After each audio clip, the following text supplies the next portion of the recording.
Hey class, it's Adam, and we're here with our part 2 lesson here in the Law, the Desert, and the Judges. And today is a really exciting class. This is probably one of the ones that I'm most excited to get into and dive into together.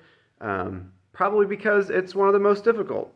If you did the reading, then you probably know that it's just a lot of Levitical law, and it can get a little dry, and it can get a little weird at times. You can be like, I don't know what is going on with this law and why God would command this specific commandment, and what am I possibly supposed to be getting out of this?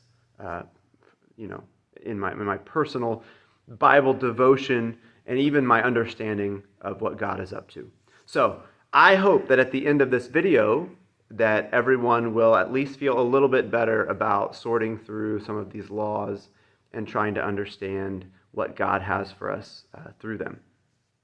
Let's start with 4 questions that I introduced back in Module 2, which is the last one. And if you haven't gone back and watched the videos that I suggested and I sent out, I would recommend doing that, either just to get caught up, or if you don't know what these questions are, this is the first time you've seen them, I think it would be helpful for you to go back and watch the video and see exactly what I mean when I ask these 4 questions. But we're going to go through the 4 questions, and actually we're going to focus on the first 3, and we'll talk about the 4th a little bit, but the first 3 are where we're going to spend most of our time. And that is, what is the literary genre? What's the cultural context? And how does this fit into the overall story of redemption? Okay, those are the 3 questions that we're going to focus on the most. If those 3 questions don't get us enough help that we feel like we have a good approach and a good answer to the question of what am I supposed to be understanding and getting from this passage, what is God trying to tell me, then we do get to the 4th question, which is, what does God need to still show me? What does God still need to teach me about what is going on in this passage so that I can understand? And I think that's an important question. It's important that we have the humility to stay with that and to realize we're not going to have all of our questions ever answered. But we can hopefully get enough of them and get enough tools here today that you'll feel a little bit more confident and you'll feel a little bit better about the law. Okay, so let's start with that first question. What's the literary genre of what you guys read for the reading for this week in Leviticus? The answer, of course, is law. This is an easy one, right? It's probably the easiest question I'm going to ask. It's legal code. And I will start by saying this question is probably going to be our least helpful of the 3, but that does not mean that it's unhelpful. There are going to be things that we can glean from this, that we can gain and we can understand. If I asked you, if I asked the question, what if you were to move from this country and this part of the world where we now live, and you moved somewhere else in the world, maybe like somewhere in the Pacific Islands, to a culture maybe that you're not as familiar with, and I just sat down in front of you a legal code, a book of the rules and the laws of that culture, what would you possibly be able to gain from that if you read through it? The answer, I think, is that you will begin to see what that culture values. You'll begin to see the kinds of things that this culture and this society have probably come up against at some point in their history, and they desire not to come up against again. They do not desire for people to engage in this type of activity or that type of activity. The other thing that we added in class in our discussion of this that I thought was an interesting take is it might help us to understand something about what they consider the perfect citizen to look like. Someone who's in that culture, what do they desire them to lean into? What do they desire them to be like as they're living out their daily lives in that culture? Okay? Similarly, I think that as we read this law, we can gain some of the same information. We can understand what what God values in his people. We can see the types of things that some of the surrounding peoples were doing that God does not desire his people to do. And we're going to talk a lot about that as we move forward into the Old Testament and even in this module here. And we can see what God desires his children to look like. What does a follower of God look like in God's perfect will and his perfect vision and his hopes and dreams for us as our Creator? Okay?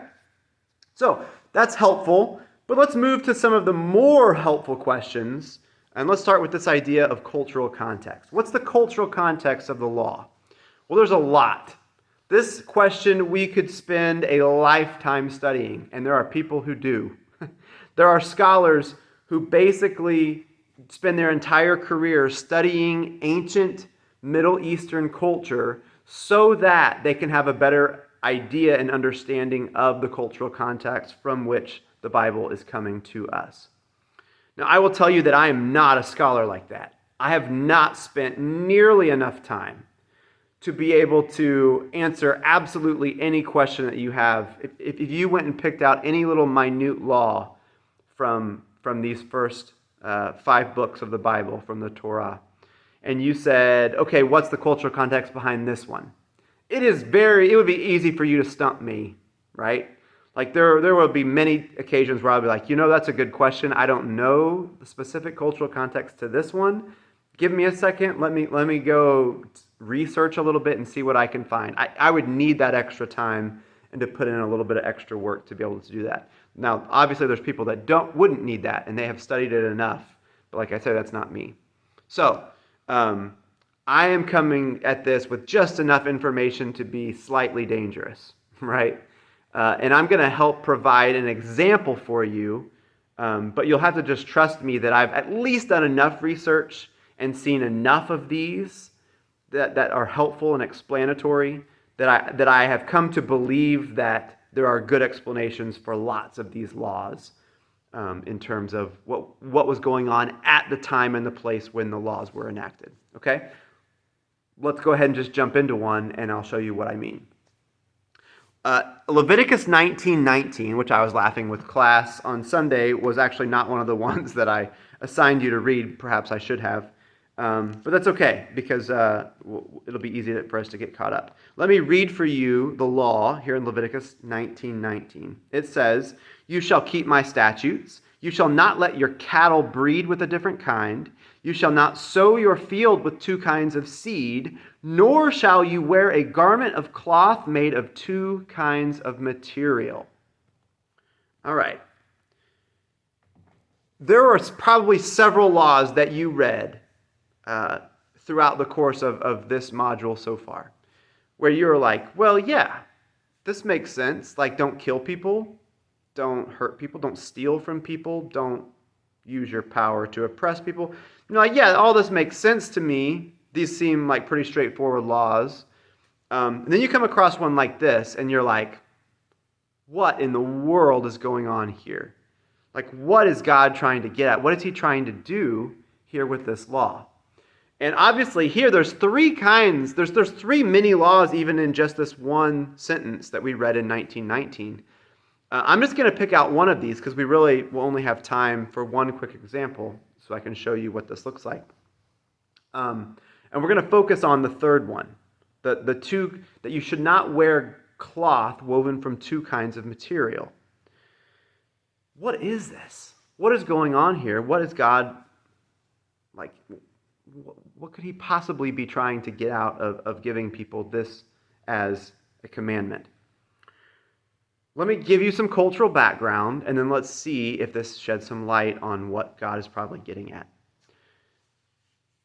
In one of the chapters that you did read for this week, which I think it comes out of, I think it was Leviticus 16, although it might have been 17.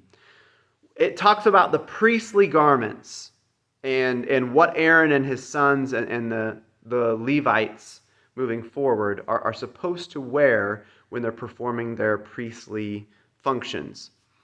And I don't know if you noticed this, but their cloth, their clothing, their ephods were made from many kinds of material woven together.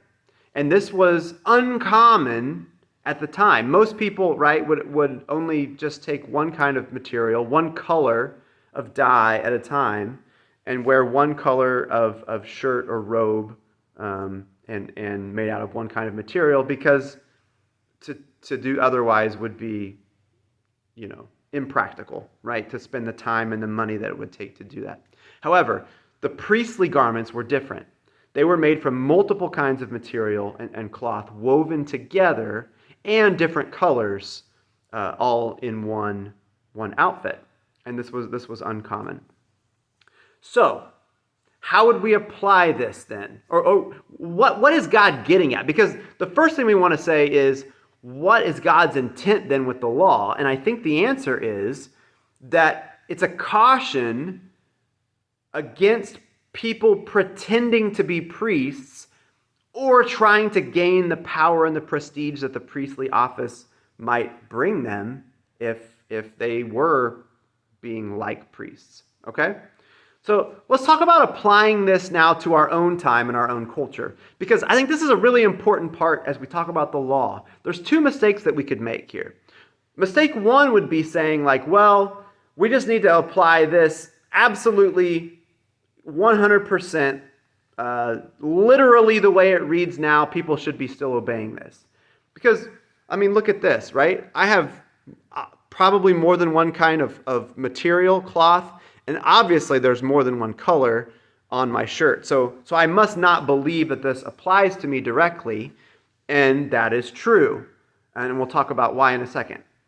But there's another mistake that we can make in under applying it, I think, as well, and just dismissing it completely.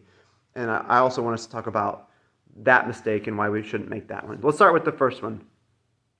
So let's look at the point of this, that priests wear multiple kinds of cloth and no one else really does, and so we shouldn't wear multiple kinds of cloth woven together so that we're not imitating the priests.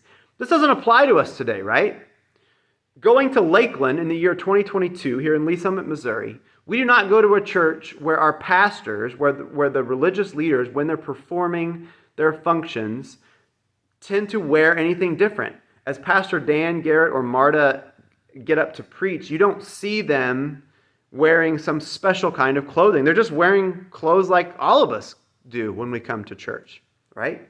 So we could say, well, this doesn't really apply in the same way that it would have applied back in the time and culture from which the law comes. Now, this isn't universal though, right? Let's put that caveat in here, because if we were Catholic, then there would absolutely be a specific kind of clothing worn by the priest when they're performing their official functions. And I think that we could apply this and say, yeah, it would be weird if we were wearing a priestly garment and we're not a priest and we show up to church. That would be awkward and probably would violate God's intent with this law. Similarly, our pastors do actually have something called a stole that they wear, right? You might have seen them doing this in certain kinds of functions that they're performing, or certain kinds of services that are special, such as the Easter service or our Ash Wednesday service or Christmas service, right? So, and they will wear these stoles that are kind of like these scarves that come down. If Frank Smith over here, random Lakelander, shows up to Ash Wednesday, and when the pastors begin to put their stoles on to perform their official functions, Frank takes out a stole out of his backpack and puts it on as he's sitting out in the congregation, people would absolutely look over at Frank like, what are you doing, Frank? Why are you trying to pretend to be like a pastor now when we know that you're not a pastor? So you can see that this could apply to us, but on the whole, it really doesn't, because most of the time our pastors are not distinguishing themselves with their clothing. Okay? However, my next question is there a way that this could still be applied and could still be considered important? Is there the idea that our church leaders have a unique role, a unique function to serve? Have they gone to special schooling and gone through a process by which they become ordained, and the congregation and our elders approve them and put them through tests and such so that they know that they're qualified to lead the entire congregation in a specific way in worship? The answer is yes, right? And is there the idea, even in the New Testament, even today, that asks Christians to respect that authority, to respect their unique role through their submission to their leadership and support of those who have been called to lead our congregation in that way? The answer is yes, right? I give you a couple of New Testament references here. 1 Thessalonians chapter 5, there's several verses there, 12, 13, 17. Hebrews chapter 13, 17. Absolutely encourage this kind of submission, this kind of respect for that role, that specific role of pastor and religious leader. So it would be a mistake for us just to throw out any law that's not absolutely 100% applicable to our specific circumstances right here and now today and say, this has nothing for us. God has nothing to teach me and nothing to show me through this law. I think that would be a huge mistake, because we can see that absolutely there's a way that we can still respect that authority and respect and have submission to and recognition of that specific role of religious leader and pastor. Okay.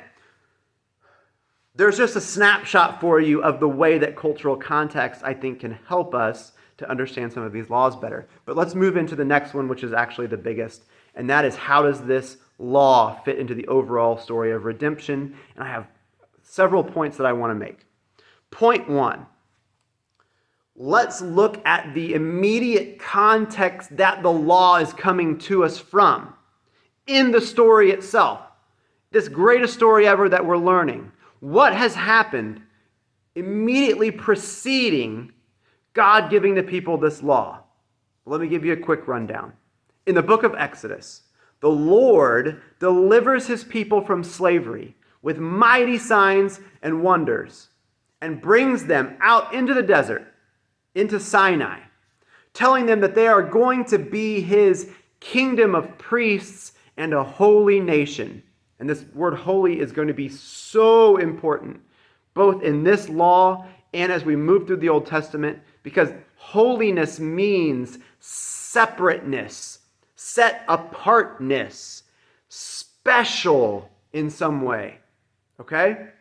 We make the mistake of thinking that holy always means perfect.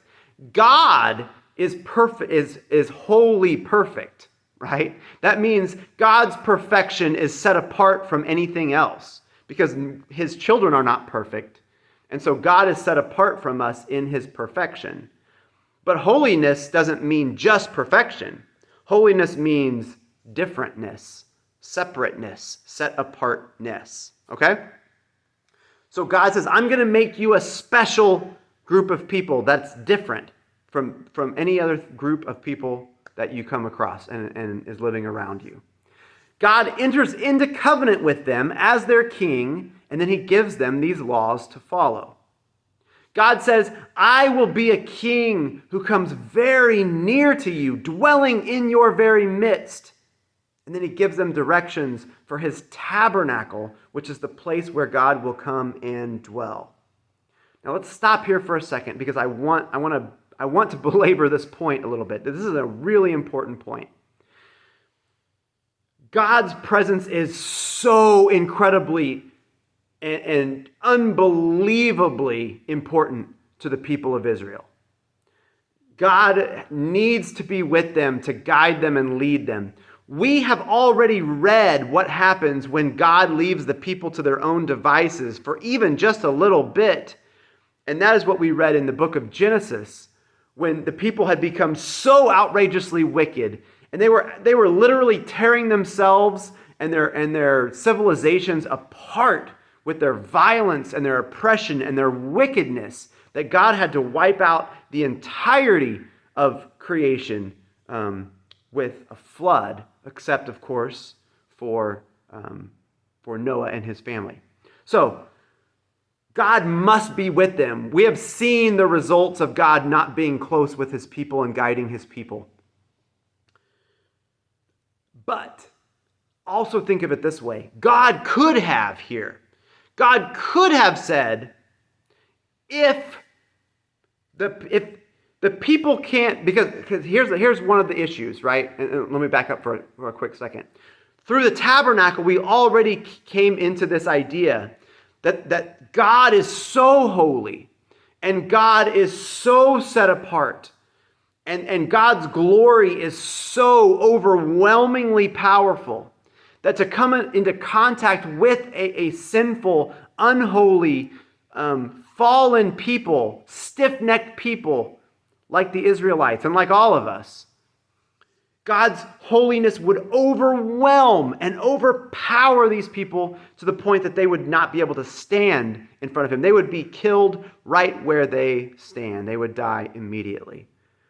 So this is a big problem because God could say, like, well, I don't want to overwhelm them. And that's part of why he's giving them these laws. I don't want to kill them. But the alternative is that I abandon them, and we've already seen where that turns out. So both of these are bad possibilities. Like there's no good solution. So what does God do? God offers a solution, and the solution is what we find here in the law, in the book of Leviticus. This answers the question, how can a holy and pure King of the universe dwell among his sinful and impure people? How can God live there in their very midst without his holiness overwhelming them in their sin and their impurity? Now, I do want to make the point, and we're going to make the point here in just a second, that actually what we find in Leviticus is pointing us to the real answer, capital R, capital A, which is Jesus. But Leviticus is showing us the picture of what God is doing that can make this possible, that he can dwell with them without overwhelming and overpowering them. Leviticus 1 through 7 lays out a system of sacrifice that atones for the people's sin and enables them to worship the king rightly. Leviticus chapters 8 through 10 provide the people with priests to intercede on their behalf and lead them in worship before the king. Leviticus 11 through 15 gives them laws to teach them how to deal properly with the impurity in their midst, so it will not blight and destroy them forever. Leviticus 17 through 27 provides laws in other areas to direct them to live into their calling, this new identity that God is bestowing on them. He's saying, you are no longer slaves in Egypt. I want you to be mine, my people, not a slave in Egypt, but my beloved children. What does it look like to live into this identity and this calling as my beloved children? It looks like becoming a kingdom of priests and a holy nation. Thus, if we think of the law this way, we can see that it is not a burden on the people at all. It's not all of these crazy laws that God's forcing us to follow, and we know we can't, so isn't this horrible and oppressive that God would give us all these laws? No. It's not a burden at all. It's a life preserver. It's teaching the people how to live in right standing with the Almighty King who had just made a covenant with them and is now descending into their very midst, which is an amazing and incredible, but also kind of a scary and dangerous thing to have happen. Okay, next point. Point number 2 I want to make. If we read Exodus 20, verse 2, this is right before God gives them the Ten Commandments and begins to give them the specifics of the law. God tells them this. And God spoke all these words, saying, I am the Lord your God who brought you out of the land of Egypt, out of the house of slavery. You're like, yeah, of course, we remember this. God says this all the time. He does. And what I want to say about this in this specific instance, this comes right before God gives them the law, meaning this is the preamble to the law. And through this statement, God is showing the people the order that law and blessing go. Notice that God does not tell the people, I'm going to give you all the laws. If you follow them, I will rescue you and bring you out of slavery in Egypt. No, no, no. The opposite. God says, I have rescued you. I have saved you. I have brought you out of Egypt. Now then, live into the identity I'm giving you. Follow my laws. Walk in my ways. Be my holy and set apart people and children. An author named Michael Williams puts it really well. I like this quote. He says, obedience flows from grace. It does not buy it. Another, Deuteronomy 7, right? God is saying to the people of Israel in Deuteronomy, I love you and I chose you to be my holy people, not because you're the best people, not because I thought you would follow my commandments the best, because the reality is you're not really that good at it, but because, declares the Lord, I love you. I love you because I love you, declares the Lord. An incredible statement in Deuteronomy 7. Okay, so the law was given to those who had been saved by grace already. This is the important key, in order to show them how to live in that grace. Be a kingdom of priests, meaning help others know what it means to be in right relationship with the Lord and be a holy set apart people. Okay, the next point I want to make is that the law reflects the nature and character of the lawgiver. Leviticus 19:10 says, leave some of the harvest for the needy and the resident alien. Leviticus 19:18 says, love your neighbor as yourself. These are radically compassionate declarations for this time period. Outrageously compassionate. This is showing the heart of the Father and what he's trying to do.